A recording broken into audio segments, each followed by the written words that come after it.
The world is changing fast. New technologies are impacting how we think about products, services, and the way we live our lives. Nowhere is this trend more present than in financial services, where new business models and customer expectations are changing our conceptions about banking, finance, and the very nature of money. Welcome to Rebank, a visionary podcast about banking, fintech, and the future. The future of banking is here. Hello and welcome to Rebank. I'm your host, Will Beeson. Today we're launching Founder Sessions, a new series looking at the entrepreneurial process through the experiences of some of the most noteworthy fintech founders around the world. We've connected with a phenomenal selection of entrepreneurs over the years on Rebank, and we wanted to create a dedicated place to share their insights. Each episode of Founder Sessions will take the form of a short, focused discussion of the most important insights, lessons, and advice our guests have to offer around startup success, based on their own first-hand experience. We'll mix Founder Sessions into our regular episode release schedule, so watch your feed. To kick things off, we connected with Husayn Kassai, founder of Onfido, one of the world's premier regtechs, specializing in customer authentication. Let us know what you think of the new format on Twitter @Rebank Podcast, and feel free to send any guest ideas to rebank@bankingthefuture.com. Thank you very much for joining us today. Please welcome Husayn Kassai. Husayn Kassai, welcome to Rebank. It's good to be here. You're the founder and CEO of Onfido, right? Correct. Co-founder. Tell us a bit about Onfido. Onfido helps businesses verify the government IDs and the facial biometrics of the customers that they're onboarding. So if you're an online bank, then as your users are signing up, as part of that journey, they would be asked to take a photo of their government ID and a recording of their face. And we use machine learning to verify that it's a genuine ID, that the photo on the face matches the selfie that they provided. Mm-hmm.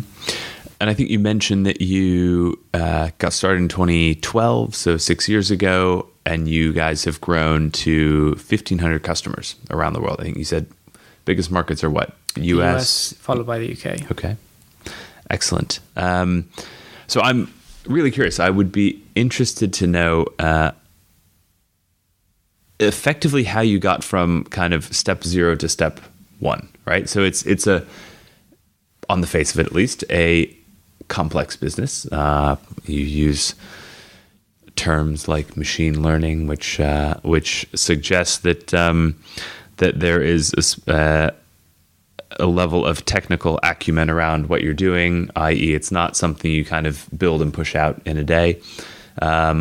You need to show that your system works, which presumably takes a lot of use, repetition, and data. You probably need to raise some money to build this thing out to a point where you can actually start to sell it to customers, certainly regulated customers. But you also need to kind of show some traction in order to start raising money to commit to building this. You know, it's that kind of classic chicken and egg situation. How did you guys solve that? Where did you come from, and what was the first step? Yeah, so it wasn't easy, and it shouldn't be. So myself and one of my co-founders, I was the president at the Oxford Entrepreneurial Society, and he was a vice president. And so for a whole year, we worked hard to have many events, raise a lot of sponsorship, and got to know a few angel investors. So after we graduated from university, we went back to those angel investors, and when we said, do you remember that we tried to do a good job of this society? We now have this startup, and we think it's going to be the next big thing. We need some capital to make it happen. And we started small, so not through choice, just because they wouldn't trust us with more money. It was actually £12,000 invoice-based. This is back in 2012 that we received, and then we just made that count for a lot. So that first initial 12,000 lasted us about 9 months before we got a seed round.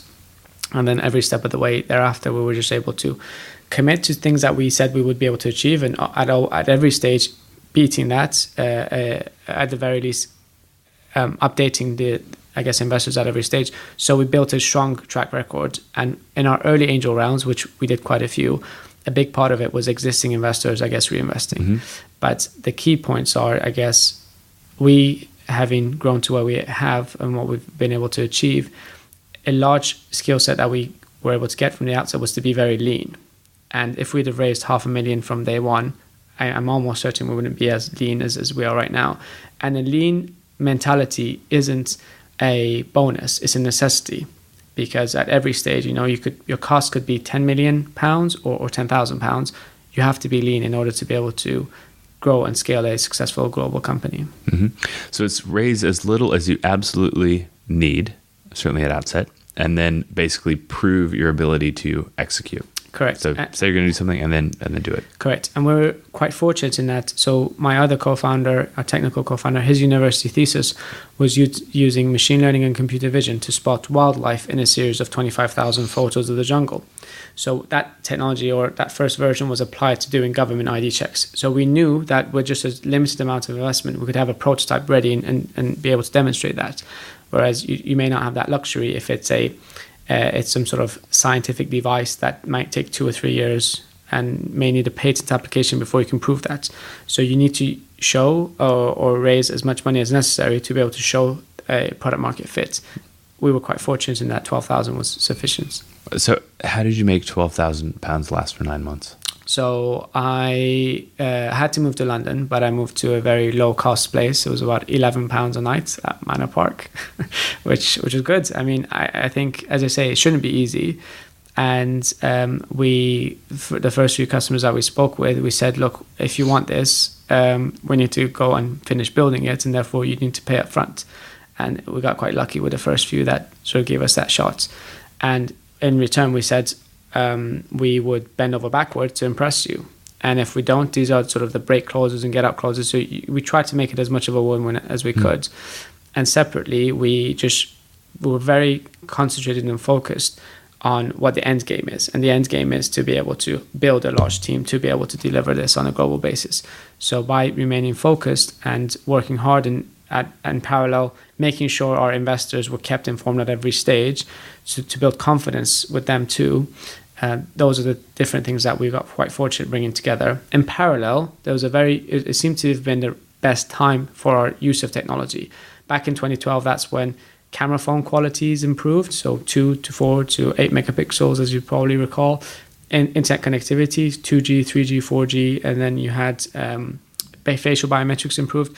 So all the demand side components and the supply side components kind of came together. So I'm a believer in like the right time too. So it kind of all worked out. Who were those initial few customers? So there were a few. One of the very first ones was a company called Hassel. At the time they were called Teddle, and it was essentially an on-demand cleaning service set up by 3 very talented entrepreneurs. Alex the Pledge was the one who I had my first meeting with. She's a serial entrepreneur. She's now into her next startup. They connected people who needed a cleaner on demand, and with a network of cleaners that would go. But as a platform, when they onboarded these cleaners, they wouldn't see them face to face. Hence, they needed to verify their IDs and so on. So that was one of our first customers. And as you, I guess, like started expanding a little bit and started maybe working with slightly more entrenched customers, people that had maybe bigger businesses who had been operational for a while, were you invited to do POCs? All the time, and that's what we pitched. Yeah. So we said, do a POC and make an informed decision, and that's when. So one of our big global clients was BlaBlaCar, and across a number of different countries, we were big fans of all these, be it on demand or sharing economy platforms at the time, and so we knew them very well, and that was an example of an early customer that gave us a shot and sort of has been happy ever since. What's your advice for companies who are looking at POCs as a way to engage larger clients? Because it's also like the graveyard of fintech startups when it comes to, well, I'll do a POC with X incumbent bank, and whatever, 18 months later, no one can make a decision as to whether or not they should progress this, and then everything kind of dies there. You run out of money, it's over. That's exactly as you said it. It's sort of to determine at the outset what success would look like at sort of the conclusion of the pilots. with a definitive amount of time and exactly precisely what would a win look like, and therefore what would you be able to pay as a result.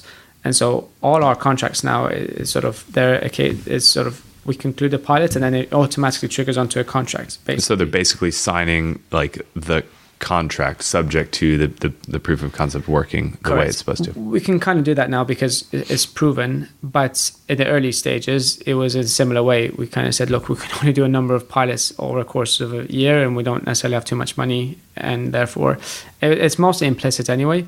Therefore, we want to make sure that we're around, and if you're doing a POC with us, what does success look like and how can we get you to pay for it?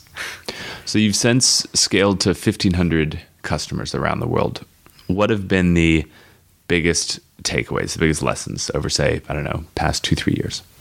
So the US move, where it was 3.5 years ago we started to expand, that was myself going, and it was quite fortunate in that most of my family are actually based in the States anyway. The lesson there, having spoken with many other entrepreneurs, is that for better or worse, it has to be a co-founder that goes and does the, I guess, initial launch. And I still spend half my time in the States.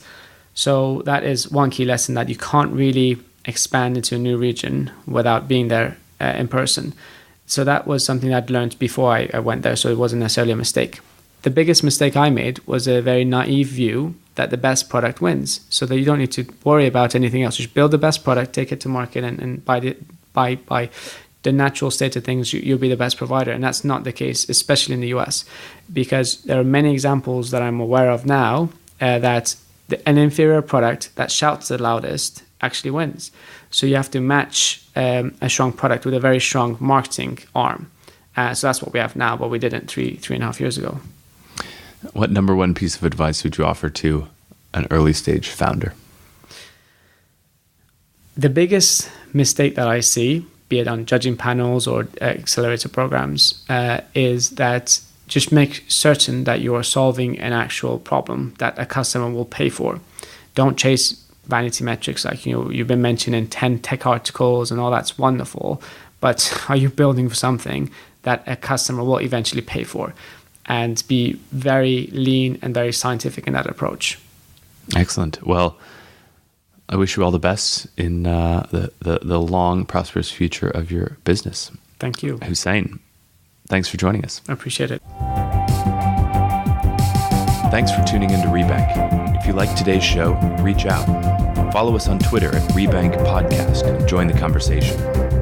For more on banking, fintech, and the future, check out our regular content at www.bankingthefuture.com.